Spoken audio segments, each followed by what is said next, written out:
Okay, hi everyone. Thanks for joining me today. I'm Paul Mosenson, New Spark Consulting, and today we're going to talk about tips and tactics and ideas to increase lead generation. So I appreciate everybody here today taking time out of their schedule. The only housekeeping note I have is if you can hold questions to the end, that would be good. Okay, here we go.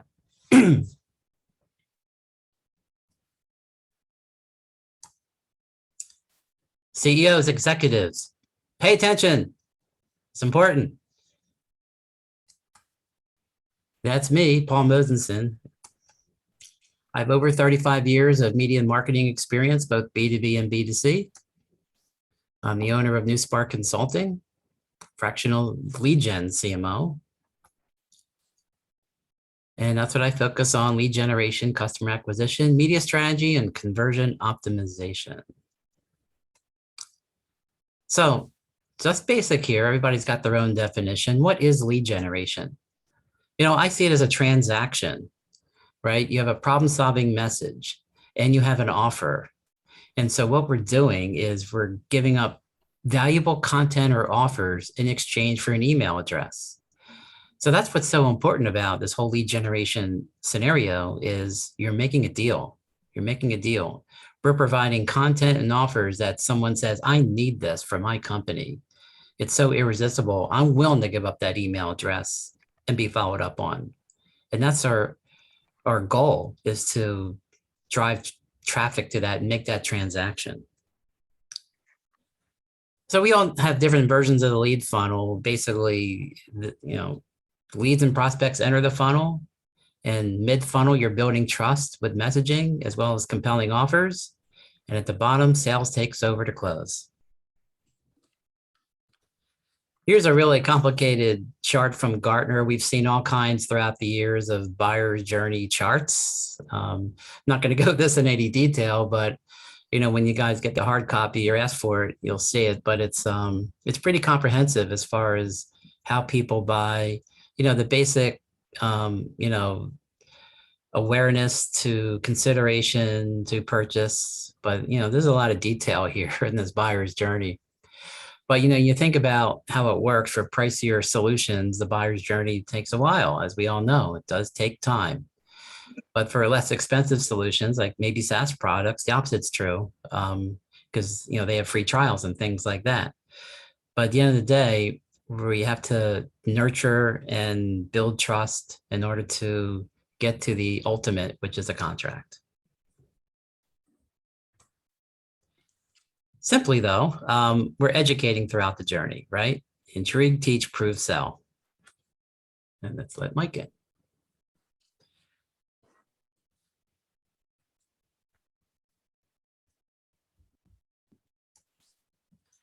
But let's talk about, before we get started, just kind of a big picture: lead generation versus marketing, right? I mean, lead generation is a subset, but there's different things that I focus on, versus high level, marketing kind of things. Lead generation is about building pipeline, right? Plain and simple. Paid media, compelling landing pages, paid search marketing, content marketing, email marketing, and appointment setting. Driving leads for your companies, for your salespeople to continue to build trust and sell. The marketing is just as important, but it's just different, right? It's the value proposition, it's the pricing strategy, style guides, trade shows, PR, and other things like that. They all work together, really, but this presentation is focused on the guts of driving leads to your firm. Now we know about sales marketing alignment, so let's repeat that. Sales department to marketing, we need you. We need you. Did I skip a slide? No, I didn't. Okay. Here's what happens. Why does sales need marketing? Fill the pipeline with qualified leads. Analyze those sources of qualified leads and adjust accordingly. Keep tweaking and testing. Help us with trustworthy content and messaging. Review all those tools and platforms out there, and believe me, they come up every day. Do we have the right ones? Spend our marketing budget wisely. No one likes wasted spend. And give us help with LinkedIn. We think we know what we're doing, but help us with content and give us suggestions. And give us new ideas for marketing. You never know when there's good ideas that come up. And I'm always coming up with ideas. So keep it going. Marketing needs sales too, as you know. How are the leads performing? Tell us about your outreach and your appointments and your feedback from the prospects. We want to know. We want to know what's going on, how you're doing with the leads we're giving you. How are you using the CRM? Are you using it properly? Are you doing your pipelines properly, engaging properly? We want to see the attribution. We want to know what's happening in the initial source of the lead. I know HubSpot and other tools all use that. Everything that we're doing, it's all about, are we spending the money in the right place?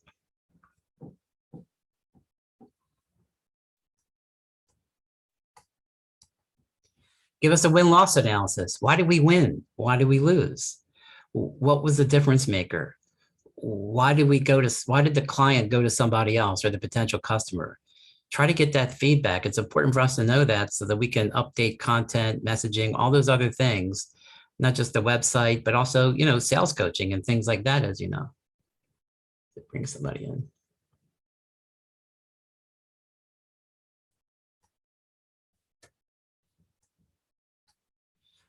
And then we'll talk more about this in a second, but we want to verify the buyers, the influencers, the decision makers, the business challenges and pain points for each. You're helping us with content development because you talk to these people. We want to know what their issues are so that we can build those lead magnets. And we'll talk about that in a few minutes. So you think about the funnel. What does marketing do, right? We're offers. We need offers. Download magnets, register for magnets, sign up for trials, get a free demo, free assessments, get a quote, make an appointment. Now, what's on the sales side of things? Again, they're bottom funnel, right? Or mid-bottom funnel. Again, the messaging out there is also free demo, assessment, make an appointment, but also in the pipeline, send a proposal or transfer trial to buyer if you're SaaS. Go sign a contract. This is how the funnel works. At the end of the day, it's our mission together. Marketing, convince prospects that problems can be solved by us. Sales, convince prospects to buy the solution. That's how we work together. Now in marketing, in sales as well, lots of metrics out there. I won't go too much detail here, but we love metrics. We love analysis because it helps us spend money and time where the qualified leads are coming from. The website visits, the inquiries we're getting, qualified leads, the offers that we're doing, the conversion rates, the average customer value, if you're SaaS, MMR, AR, those kinds of things, lifetime value, and also, the sales metrics, SQLs, opportunities, customers. It's the whole thing. We need to know that. We want to know what's working, what's not, and where we pivot and optimize on an ongoing basis, all for revenue. Marketing and sales need to share data, as we just mentioned. These are dashboards I use on my website. And I'm not going to go crazy with this stuff, but these dashboards, you just know where the metrics are. I mean, we can set up the benchmarks and then do what if scenarios. What if we increase this? What if this happens? What if this happens? What's the end result with revenue? And that's what I can do. And we can do that together. So think about this. So what happens if we get 25% more of website traffic and we convert 25% more of them? And your email programs, what if we get 25% more opens and 25% more click rates because the messaging is on point? 25% more sales opportunities, 25% more trials, 25% more quotes, 25% more closes. Can you imagine? We can do this together. Because marketing fixes and optimizes the entire journey. That's what we do. And this is the general process really is, set goals, create messaging, build a demand gen engine, execute the programs and measure results. It's the pipeline. But before we get started with all this, sometimes it's good, especially with, new prospects, is to do a step back on your business. It's just make sure everybody's on the same page. We need to be on the same page. Meetings, marketing and sales and C-suite together. We want to know the current business situation at a prospect's firm. What's happening that you can potentially help with? And if they bought your service, what would their desired business outcomes be? What's the end game here? And if they don't buy us, what's the consequences? We want to know that too, as well as the other business benefits that a prospect engages and achieves when they do business with us. So it's, again, being on the same page. So again, these are some charts we always start off when we start building a lead gen campaign, is just, doing the step back. What service and product, what it does, but why do prospects need it? And your competitors, let's figure out your niche if there is one. What do you think you do better? And what do the competitors lack that you do? You can take advantage of those points. In your own company, why should people buy from you? And because of that, align it with the benefit to a prospect. Think about that. Maybe you have a special guarantee or a refund that nobody else does. Well, that's a benefit. You're limiting risk, things like that. I mean, these are all things we could talk about and brainstorm. But, again, it goes back to messaging we'll talk about in a minute, is, whatever you're doing, it's all about the prospect. And then, of course, we got to come up with your ICPs and just kind of, again, do the step back, the industry, geography, public, private, size, revenue, all those kinds of things. And then it goes back to your personas as well. The standard buyer personas, industry, title, role, what their business needs are, job frustrations, how they buy products. I mean, we go through all of this with comprehensive persona analysis, not just for the decision makers, but influencers. Because you think about like account-based marketing, influencers may be the ones downloading guides, right? Not the C-level, but the influencers are giving us clues that there's something going on at the company that we need to follow up on. And influencers can be great advocates, as you get involved with a company. So these personas for both, CFOs are in the saving money, but operations people are in the efficiency, right? Different kinds of messaging, but both important. So these are the kind of things we go through and really understand, the buyers and who we're targeting. It could be different audiences, of course, but each segment has its own content marketing plan when you think about it. So it's important to go through this guide, and, there's some details here about, building those personas. So that's really the step back, right? So you cover all of that. Then you start doing the step back of your website, right? Are we selling the outcomes? Are we selling the value proposition? Is the copy in the buyer's language, not yours, but the buyer's language? You have relevant images, is copy scannable? These are more details as far as engagement goes, easy to navigate. Integrate proof. We'll talk about that again. Proof is results, case studies, testimonials, and others. And persuade with offers. There's nothing wrong with having an offer. A website is a lead generation machine, so we can test different kinds of offers. Maybe more than just a newsletter, but maybe it is a gated guide. I know a lot of people don't like gates, but sometimes you can test them. But the goal is to get on the short list. Because the better you persuade, that increases the conversion rate. I like this picture. I'm sure people know Robert De Niro from Taxi Driver. You talking to me? You talking to me? Well, that's the message about a website, right? It's not about you, it's about me and my needs. So when you consider your value proposition, like we said, it's how it's communicated on your website. Ask yourself 2 questions. Why do prospects need you? And why do they need you? Think about it. So we always go through the feature benefit mix when we update a website copy for conversion, right? I mean, we love to talk about our features. Again, we mentioned before, but what's the benefit of that feature? Because the benefits have to outweigh the feature and you'll drive more conversions. So we fix all this, more leads, more sales, more revenue. Okay, let's go through the channels now that we have all that basics set up, right? There's 3 pillars of lead generation I manage. You have search marketing, you have inbound marketing, and you have outbound marketing. All 3 work differently, but there's also similarities as well. So let's go through each pillar.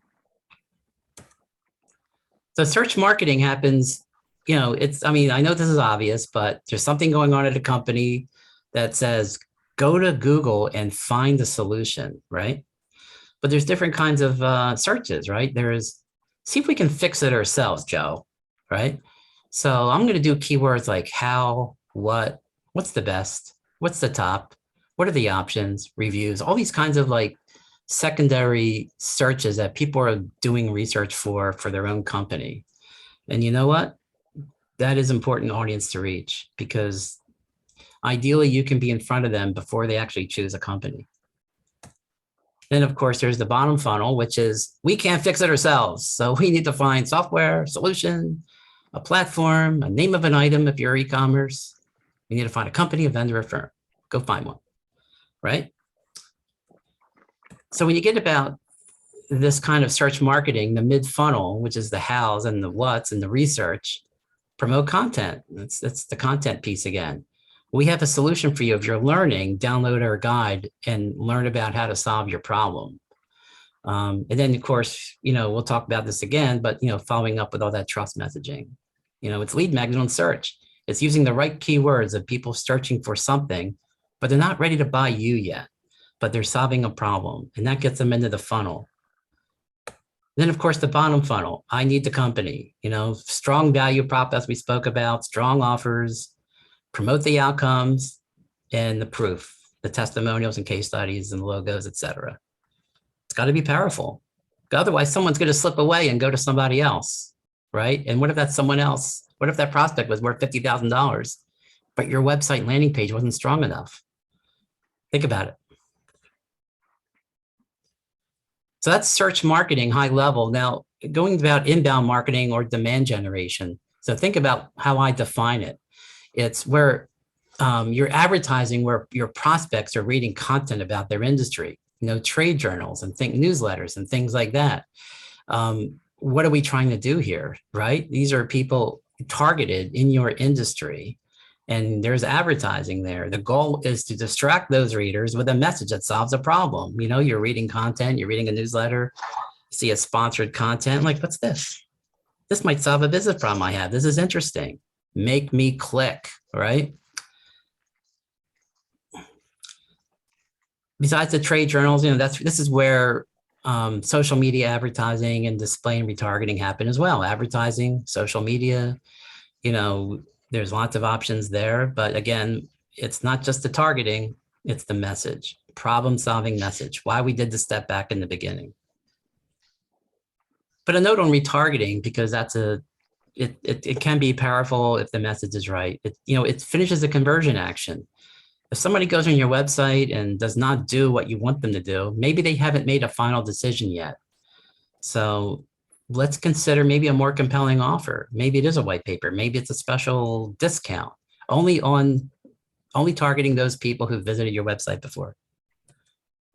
And also reminds audiences of your solution. Oh yeah, that's right. I do have that problem. I should go back and take a look. You got to test designs, messaging, offers, things like that.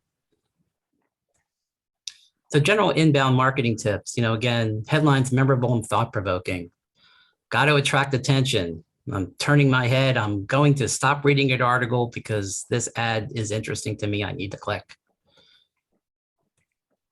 With any trade journals, online trade journals, things like that. And this is my specialty, over the years, understanding a target audiences. There's always gonna be some waste coverage, but is the composition who you want to reach, not just the audience, but also, is it aligned with the editorial as well? You want to minimize those waste audiences.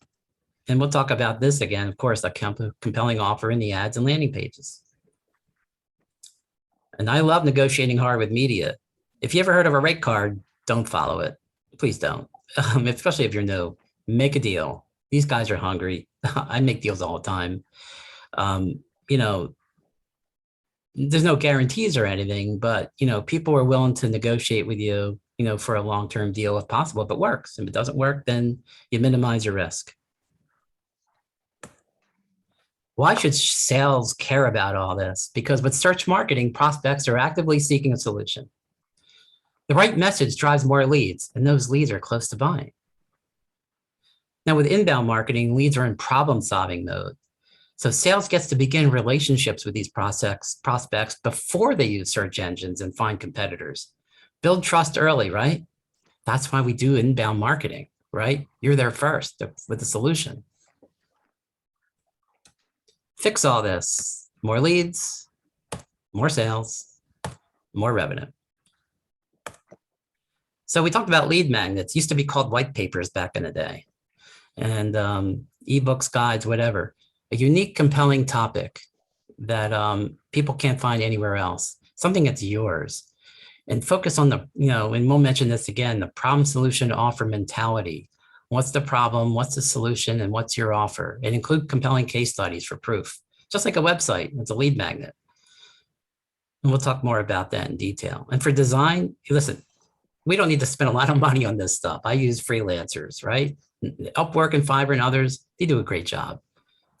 Remember, I always used to tell people, with the marketing that we do, we're not targeting art directors. We're targeting business people. I mean, it's got to look good and everything, and they do, but you get it, right? And then the landing pages, again, scannable, focused. And then we'll talk about this in a minute, the follow-up funnels, build trust, share blogs, internal or external, and test offers. So, we work to come up with the, based on the initial research, we have the customer problems. Now we have to come up with a topic and title ideation that solves that problem. That's why we need sales to help us validate the topics. What do you think, guys? Right? Does this make sense to you in your experience that this message will solve a business problem and drive more leads? That's how we work together. So these lead magnet styles, right? Part one is the hook. Grab their attention immediately. Whatever the topic's going to be. Again, we're turning heads here. We're interrupting their day with a message that's compelling and memorable and problem solving. Appeal to their emotions, because buyers are people. They're drinking at the ball game, right? They're going out. Maybe they're playing the piano and they're off time. Whatever it is, they're people. They're people and their emotions, right? They want to help their business. It's their job, and there's an issue with a company and they're worried about it. And that's what the lead magnet's going to solve, so try all these hooks and solve the headaches, right? And try different versions of them, like, the fear and the curiosity, it doesn't have to be scare tactic, but it could be like, did you know if you could do this, this will happen to your company? If then statements, right? But it's emotional and the hook needs to be emotion. Someone's coming in late.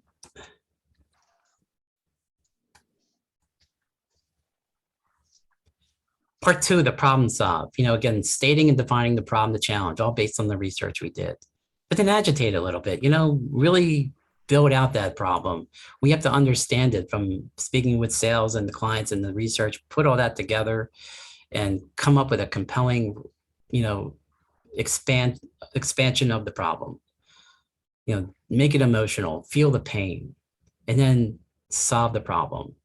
Describe how you solve the problem. You got to be, third party unbiased, but explain how the problem is solved. And then at the end of the lead magnet, we start talking about you and your company and how you do it. That's a typical format, right? So that's lead magnets. Now let's go into the outbound marketing, somewhat controversial. I like to call it interruption outreach, because we don't know if these people have problems or not. They're just names that we have, right? So what are we trying to do with cold email? And we've all probably tested it on occasion, right? I do it. Make me open. An intriguing message again. Believe me, I don't believe in the quick question messages. I see that all the time, right? But I want to make it more compelling, more interesting. We'll talk about that in a second. And then once you open the email, make me click. It could be a compelling message, a problem-solving message. But you need lots of touches, as you know. Don't expect anything the first week, right? It does take time, right? You got to test messaging, test offers. Remember, if you get a large list, you're probably only getting maybe 10 to 50% open rate if at best, What does that mean? Well, 85% didn't open it yet, right? So you got to keep at it and get them, their hot buttons when they're ready.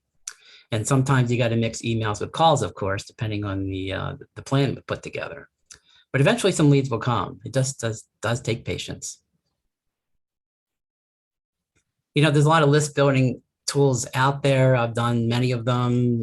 You have to, of course, check the reviews, and they all sell themselves, of course. And, but you just have to like maybe get some demos and trials out of them. Many of them have Chrome extensions where you can get emails and things like that. But the names are just one thing. It's also you have to validate them, especially if you're doing this newly as a new initiative to try to make sure at least most of your leads are validated. These tools can do that, or there's third-party tools can do it as well. And then, hold on. Are we okay? All right, let's keep going. Questions at the end. Many of these tools have filter options, looking at those, and also check the pricing. We know ZoomInfo is expensive, but there's cheaper ones out there. So it all depends what works for you. Sorry, did you try to call me? And let's mute whoever was on. Okay. That's why we can edit videos. All right. Here's example filters from Uplead, which I use. Again, industry titles, things like that. The typical categories. I like this has funding. It tracks like Crunchbase and other tools to see which companies are getting funding, if that's a target. Intent is fairly new with some of these tools, and Intent is basically like Bombora, if you ever heard of that. And there's other tools that track companies that are researching keywords and categories, and they might be a filter as well to see which companies might be more into your message because of what they're searching. Again, it's just testing, but you'll have less leads, but they may be more qualified. So again, it's just a matter of testing. But you can download those names and put them in an email program, and we'll talk about that in a second. But when you do, outbound cold, you have to test your cadence strategies. Now, I've seen so many of them out there, and some, you follow, certain categories. You might say do them every day. I don't particularly like getting emails every day, but knowing that not everybody's going to read them, you really have to test them and see what works. Every solution has, results of how they do it. I think it's just a matter of just testing, depending on the audience. Of course, track your open rates, when you send them in the morning, at night, during lunch, things like that. Again, message wise, we'll talk about this again. You're building trust, be a real person. If it's just you, right? Everybody sees like a lot of the same content, but sometimes it's good to be creative, right? Maybe a funny story, or maybe a case study about a client, but it's more about you and what you noticed, things like that. Be insightful. You're building trust because at the end of the day, they're hiring you and they want to like you. And we'll talk about that. But and then from the tech talk, if you're new with this, we got to create a new sending domain eventually because you don't want your current domain to be blacklisted.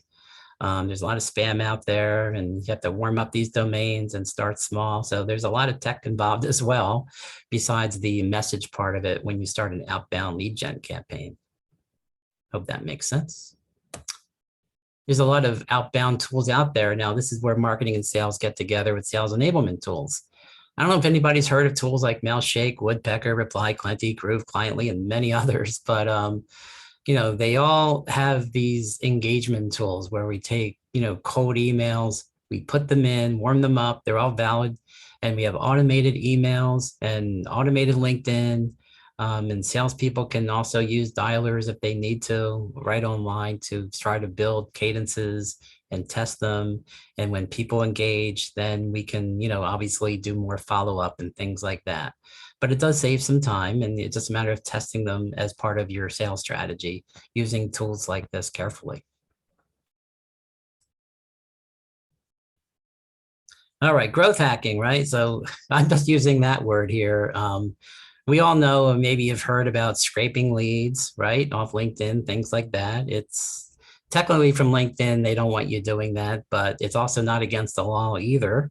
And you've seen a lot of LinkedIn automation. How many people wake up in the morning seeing all those automated messages coming in, right? It happens. It's just part of the process. And here's 3 sample tools to do it. There's plenty more.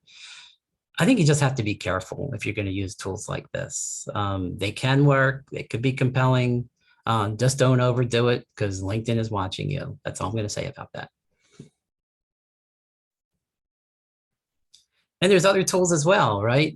These are we talked about list building and we talked about email engagement programs. These combine both. They use, well, Lemlist doesn't, but the other ones do. They combine a B2B database that is allegedly verified, but they not all are, with email programs, email drip campaigns. In fact, Apollo is one of the most popular ones. They just added a dialer as well.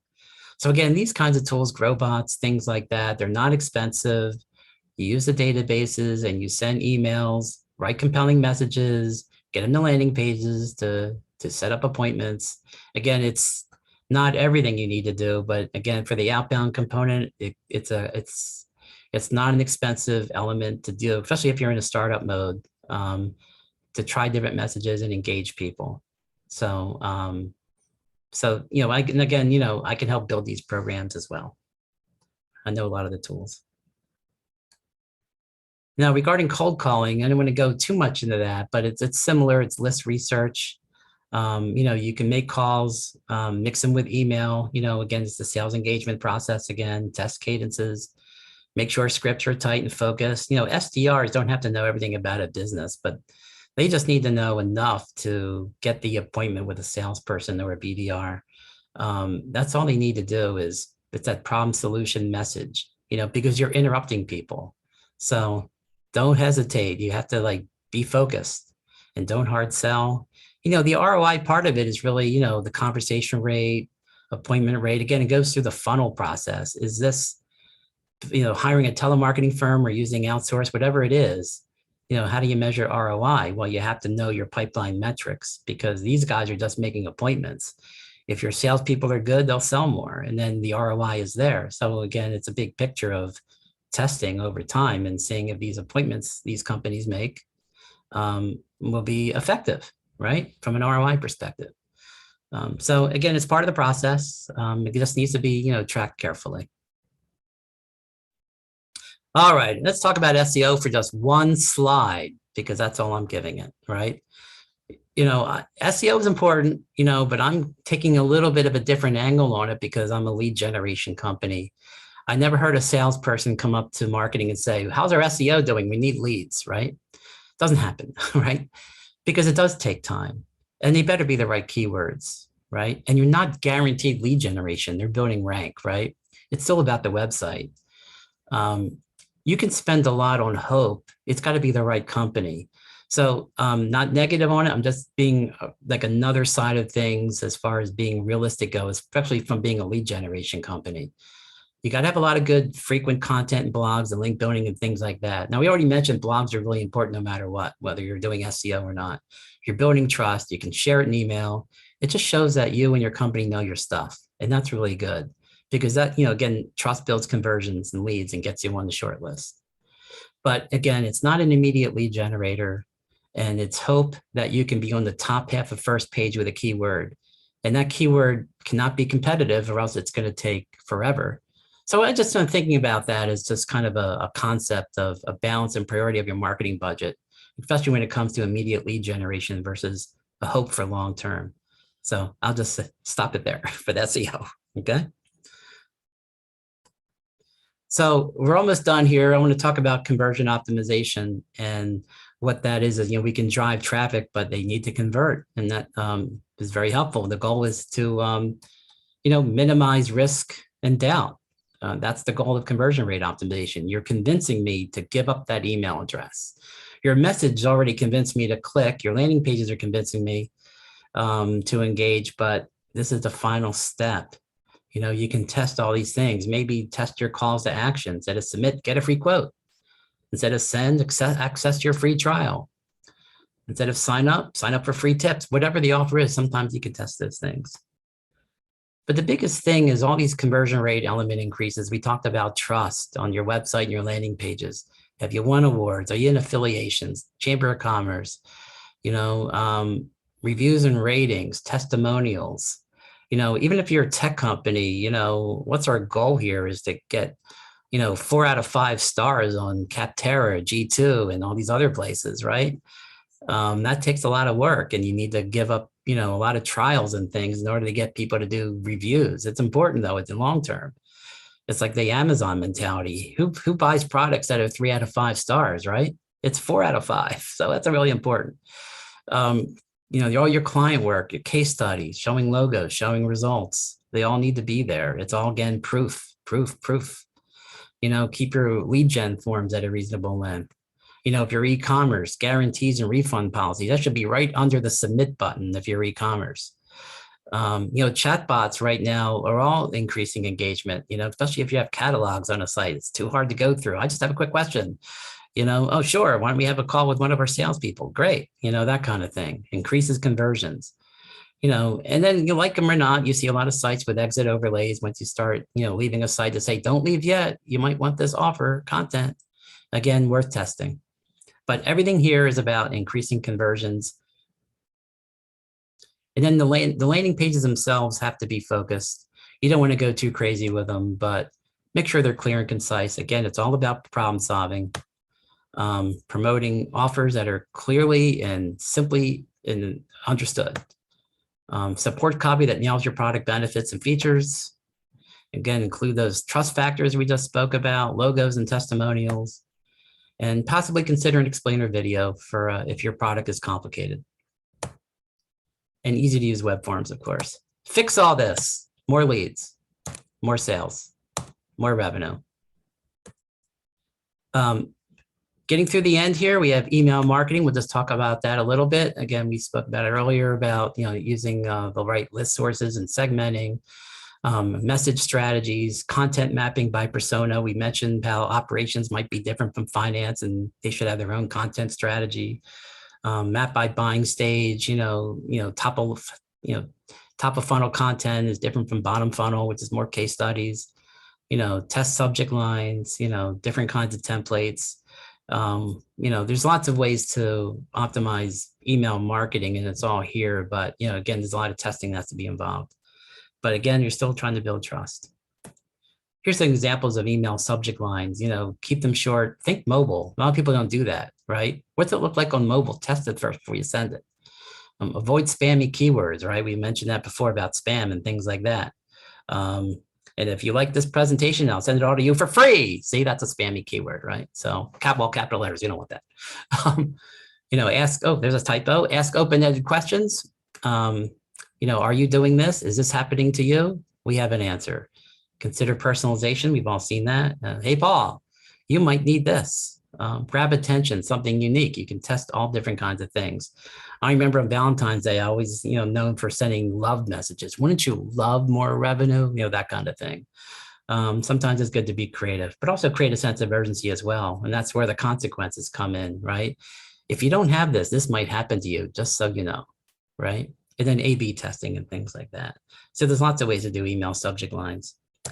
Again, when leads come into the funnel, respond promptly, have that cadence ready to go, the workflows, all those kinds of things with important content using what I talk about my PSO process, which is problem solution offer, PSO, and including the emotion, the logic, case studies, stories, what if scenarios, all these kinds of subcategories. But at the end of the day, it's still about assuming you're only reaching somebody one time, problem solution offer. Problem solution offer.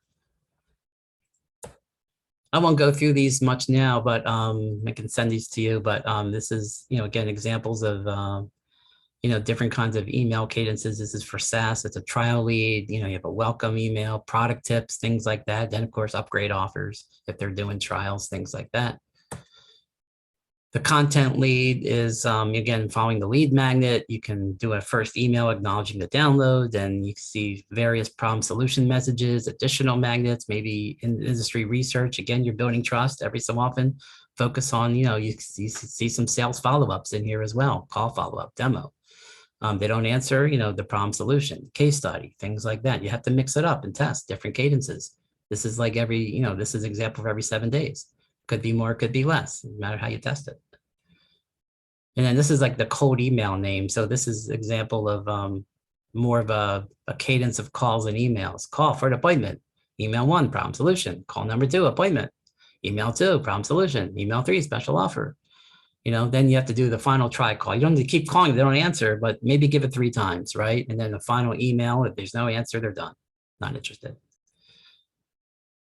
Video marketing real quick. I love video. Again, but you have to grab attention the first few seconds or else I'm skipping. Show some personality, mentioned that before, and mix it with unique insights. And again, think problem solution offer.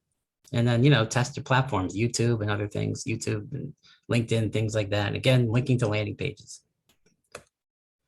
Final couple slides here. Analytics and measurement. I don't know if anybody knows Google Tag Manager, but I focus, everything needs to be measured, tracking events. You've seen if you fill out a web form and it doesn't go to a thank you page, it goes to like a pop-up that says, thank you for your message. Well, that's an event.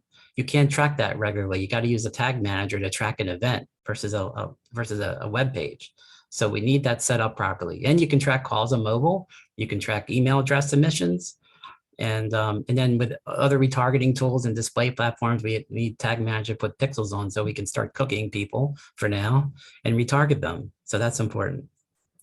And finally, Google Analytics. There's a lot of things you can do with that, but for lead generation, it's conversion rate. Tracking it by source, device, geography, the landing pages used, campaigns, keywords, etc. Plus, I also like to track attribution, which is assisted conversion, which means if somebody clicks on an ad and doesn't convert right away, but comes back later within 30 days through another channel, well, that initial source has some attribution involved, and that's part of the buyer's journey. So it's important to look at that as well. So bottom line is I figure there's 3 reasons why people buy. They like you. You're authentic. You're solving versus selling. And you're showing personalization. They trust you. You're showing that you're an authority. You have good in-depth white papers that solve problems. You understand their pain points. And you have insightful blogs and thought leadership. And you're proven. They like to see your product in action and the results they can expect. Case studies, testimonials, right? Fixed lead generation, more leads, more sales, more revenue. And that's it. Now for some questions. That's how to contact me. Hi, Paul. Thank you for the presentation. Just a quick question. Which CRM